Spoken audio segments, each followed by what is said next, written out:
So hi, I'm Ken Mead. I'm a tutor here at ATT FE.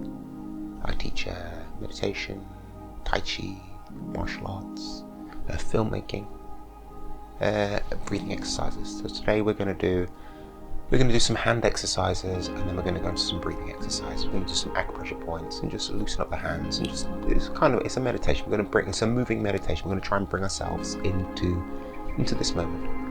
You know, in my experience, people tend to spend very little time in the moment because they're always thinking about the future or worrying about the past. But you can only really find true peace in the moment. Not worrying about the future or being upset or angry or depressed about the past.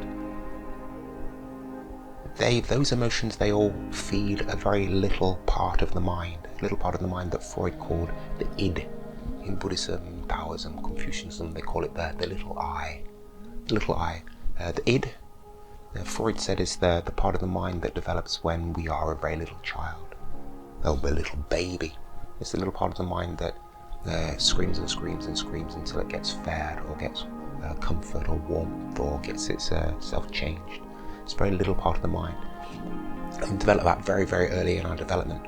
But as we age, we develop the ego and the superego, which they control, or they should control, the id. But if you keep listening, keep feeding that little voice, little I, the id, then that will become the dominant part of your mind. And that's the part of the mind that feeds off the worries about the future or the sadness or anger about the past. And the more you think about those things, future and past, the more you feed that little part of the mind, so the stronger it gets. So bring yourself into the moment without those thoughts of the future or the past. You kind of learn to suppress that little voice that stamps its feet until it gets what it wants. I want. But anyway, we'll get straight into it. So we'll do the hand exercises to start off with. So I just want you to touch the fingertips and the thumb tips together. Elbows point out towards the walls and just push in.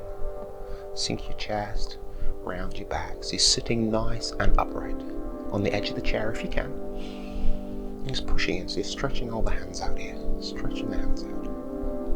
And this is the web of the thumb. We call it the Hiku point in traditional Chinese medicine. And you're just going to hit these together. Hitting these together.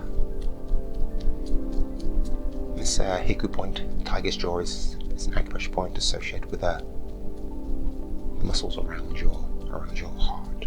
Turn over, hitting it. Oh no, this is an acupressure point associated with the lungs.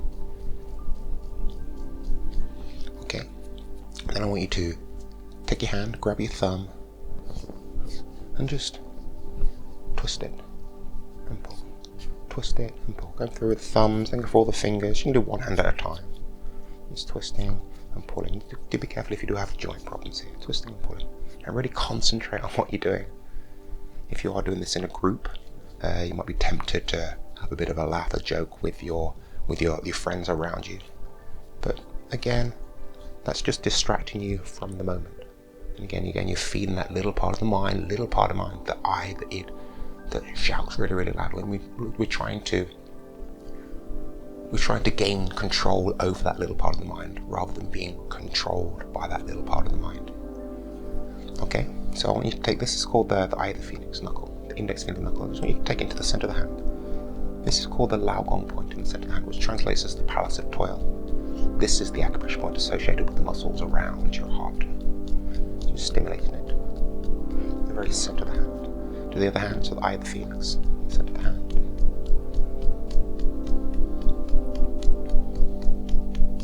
Okay, the backs of the hands, just want to hit them together. Hitting them together. These, as I said, I teach martial arts. And my hands are the tools of my trade, so hand care is very, very important for what I do. Okay, so just place the fingers, loosen on the wrists. Loosen on the wrists. One way and the other way. Loosen on the wrists. Crunch your mind on. Just shake your hands out. Shaking the hands out. Okay, then I want you to place one hand onto your belly, the other hand onto your chest, either hand, and breathing in. You want the hand on your belly to rise with the in-breath. Breathing out, the hand on your belly falls with the out-breath.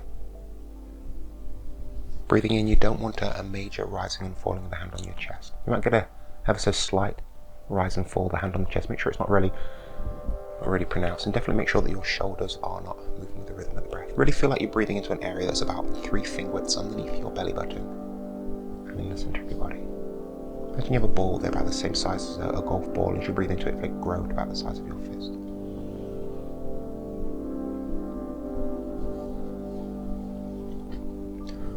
Okay. So you're sitting up. You can sit on the edge of the chair. There's the first third of the chair where the top of the legs meet the buttock. You have a groove called the gluteal sulcus. You want that to be on the very edge of the chair. Head as if it is suspended from above. Tongue touches the upper palate just behind the front teeth. The lips and teeth are together. Tuck your chin in, so not up or down, in. Feel like you're pushing your neck against the collar of a shirt. Have a lifting feeling with the head. Your hands are neither outstretched or relaxed. Kind of in the middle. Feet flat on the floor. Your feet want to be about the same distance as your hips or your shoulders apart. Just want you to relax your arms down by the side of your chair. And breathing in.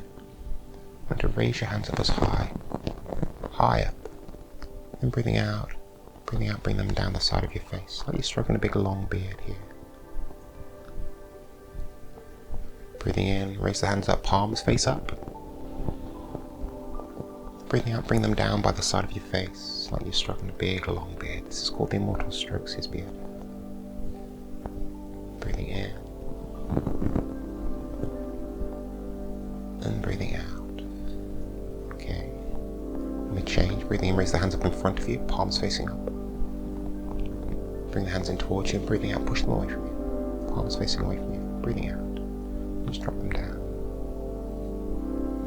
So it's breathing in, palms come up in front of you, hands come up in front of you, palms facing up. Bring them in towards the body. Breathing out, push them away from you. You're going to feel yourself pushing the air away from you. Second move.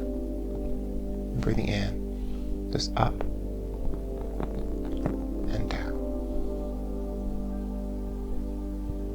Breathing in and breathing out. So just 3 moves. So we'll start with this one. Breathing in and breathing out. And breathing in up. And breathing out, push away from you. Breathing out, pushing the air away from you. And put the side of the body, palms facing up, breathing in. And breathing out. Just 3 moves. Just 3 moves. Breathing in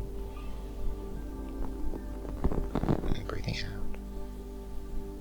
Sitting up, tongue on the top of the mouth, breathing in. And really engaging what you're doing. Again, if you are doing this in a group, don't be tempted to make a joke of it with your friends around you, not really truly engage. You're really missing out on a trick. And again, that is just feeding that little tiny part of the mind. It shouts really loud if you let it. It's not your true self. Instead, it's that childlike self that develops. So you do get fed warmth, comfort, get yourself changed. We should evolve to not be controlled by what was a very important part of our mind when we needed. We didn't have language. We needed that to communicate our discomfort. Breathing in. And breathing. Really have the feeling you breathe in.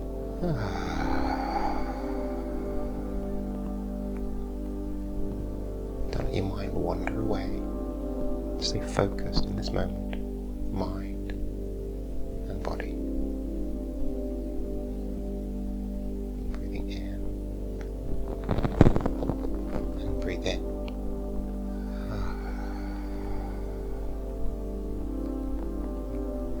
Just rub your hands.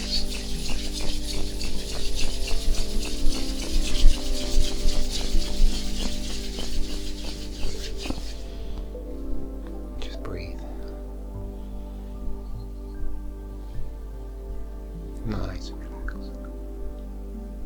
Okay, so there we go. Nice, relaxing, pretty easy to do. So practice it now.